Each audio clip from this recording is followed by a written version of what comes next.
ለትዳራችሁ ሰላም ይሆናል። ለቤታችሁ ሰላም ይሆናል። ለልጆቻችሁ ሰላም ይሆናል። በማይወሰን ሰላም እግዚአብሔር ይባርካችኋል። መልእክት ልናገር መጥቻለሁ። ሰላማችሁን፣ በረከታችሁን፣ ደስታችሁን ነጥቆ ለረጅም ዘመን የቆየ እናንተን ለቅሶ ከአንደበታችሁ ማጉረምረምን ከዓይናችሁ እንባን እየጠበቀ ያለ ጠላት እያየ እግዚአብሔር ሰላማችሁን ሙሉ ያደርጋል። እጃችሁን ከፍ አድርጉና ሰላም ይሆናል።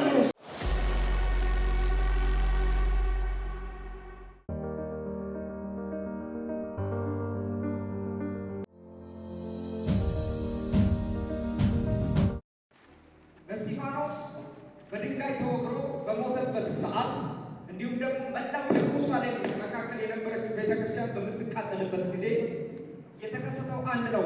እስጢፋኖስን በድንጋይ ወግሮ ከገደሉ በኋላ መጽሐፍ እንዲህ ይላል፣ በጸሎት ይተጉ የነበሩ ሰዎች በሙሉ ይላል እስጢፋኖስን ከቀበሩ በኋላ ይላል። ስሙ ይመጣ ሁሉም ቤታቸውን ሁሉ ከቀበሩ በኋላ ጌታን ተከትሎ የነበሩት ሐዋርያት ተበተኑ ይላል። ስሙኝ፣ ከነበረው ስደት የተነሳ ከነበረው መከራ የተነሳ ቤተ ክርስቲያን እንደ ቤተ ክርስቲያን ተቋቋማ እንዳትቀጥል በብዙ ውጊያና ፈተና በምታልፍበት ጊዜ በአስጨናቂ ሁኔታ ውስጥ የነበሩት ሐዋርያት ያቃጠሉት ሎካል የሆነችውን የቆመችውን ቤተ ክርስቲያን አቃጠሉ።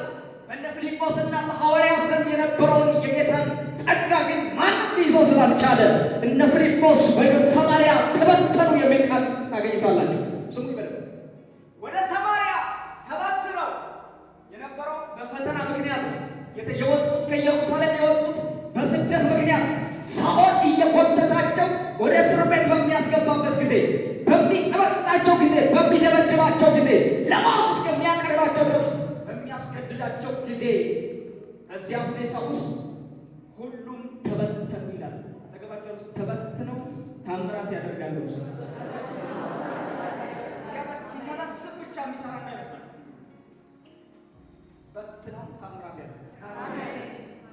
ፊልጶስም ወደ ሰማርያ ገባ ይላል። ፊልጶስ ማለት ከሰባቱ ዲያቆናት መካከል አንዱ ነው።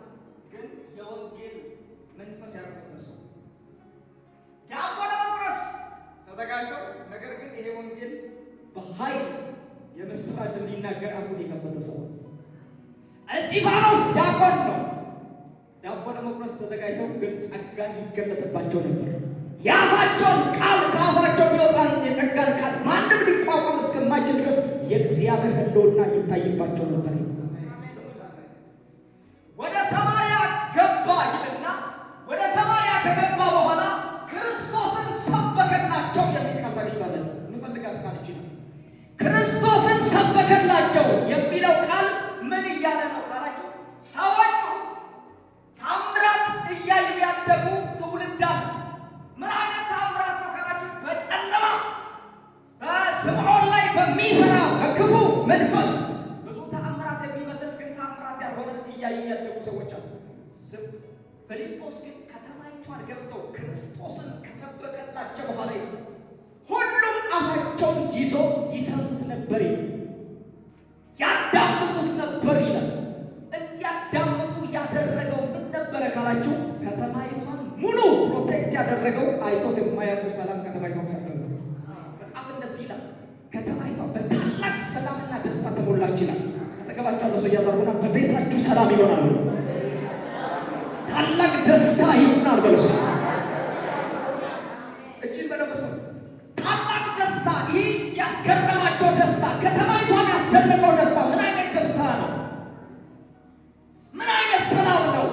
ከነ ፊልጶስ አንደበት ሲወጣ የነበረው የክርስቶስ ቃል ከከተማይቷ ተወስዶ የነበረውን ሰላም፣ ከከተማይቷ ርቆ የነበረው፣ ከሽማምንቶች ርቆ የነበረው፣ ከኃያላኖች ርቆ የነበረው ምን አይነት ሰላም ነበር የተመለሰላቸው? ሙሉ ከተማይቷ በደስታ ተሞላች። ሰው ሰላም ከሌለው፣ ከተማ ሰላም ካልሆነች ሰው ኑሮን አይናፍቅም፣ ለመኖር አይናፍቅም። ሰው ለመኖር የሚናፍቀው እውነተኛ ደስታ ሲያገኝ፣ እውነተኛ ሰላም ሲያገኝ ብቻ። ከተማይቷ ላይ እነ ፊልጶስ ሲገቡ የወጣው የወረደው ምንድን ነው ካላችሁ፣ እውነተኛ ሰላም ነው። ኢየሱስ በሚሰበክበት አደባባይ ሁሉ ኢየሱስ በሚነገርበት የቃል እውነት በሚነገርበት አደባባይ ሁሉ እውነተኛ ሰላም አለ። እናንተ እድለኞች ናቸው። ይህንን ሰላም ለማግኘት ብለው ስንት ዶላር ከፍለው ዋጋ የሚከፍሉ ሰዎች አሉ። እናንተ ኢየሱስን በመስማት ብቻ ሰላማችሁ ሙሉ ነው። ሰላም በሉስ ያለ ሰላም በሉስ። ከዚህ ሰላም የተነሳ ከተሰበከው ወንጌል የተነሳ ከተማይቷ ላይ አለቃን የሚሉ መናፍቆች ሽባ መሆን ጀመሩ። ሰው ከቢል ልናገር መጥቻለሁ። መልእክት ልናገር መጥቻለሁ።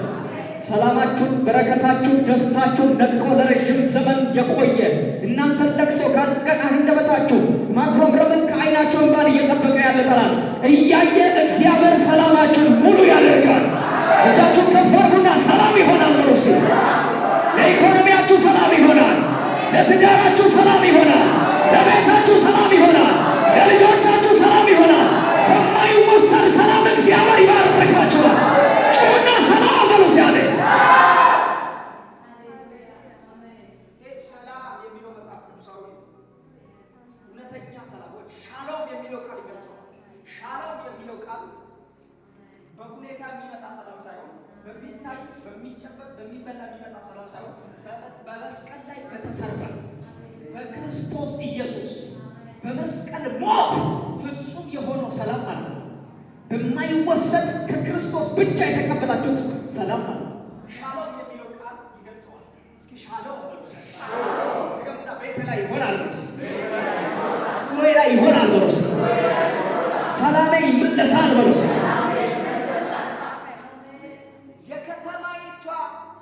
የነበሩ ነዋሪዎች በሙሉ ያለው አማራጭ ይሄንን ሰላም በቁሙ ማጣጣም ነበር። እነሱ ይሰብካሉ፣ እነሱ በመስማት ብቻ ሰላማቸው ተመለሰ፣ ደስታቸው ተመለሰ። አሜን ትላላችሁ? አሜን ትላላችሁ? እየበሉ እንዳልበሉ የሚሰማቸው ጊዜ ነበር። እየለበሱ እንዳልለበሱ የሚሰማቸው ጊዜ ነበር። ራቁትነት የሚሰማቸው ጊዜ ነበር። ኢየሱስ የተሰበከ ቀን ግን ኢየሱስን በሰሙት ቀን ግን ዜናውን በሰሙ ጊዜ የምስራቹን በሰሙ ጊዜ የብዙ ሰዎች ድንኳንና ቤት በሰላም ተመለሰ። እየመረቃችኋለሁ ዛሬ እሱን በመስበክ እሱን በመናገር በጨለማው መንደር ላይ ጭንቀት ሲሆን በእናንተ መንደር ላይ የማይወሰን ሰላም ይከፋችኋል። ቆሙና አሜን በሉ አንድ ጊዜ። እንደ ብዬ ነው ሙዝ የመጣሁት። በእናንተ ሰፈር የማይወሰን ሰላም ሲለቀቅ በአንቺና በአንተ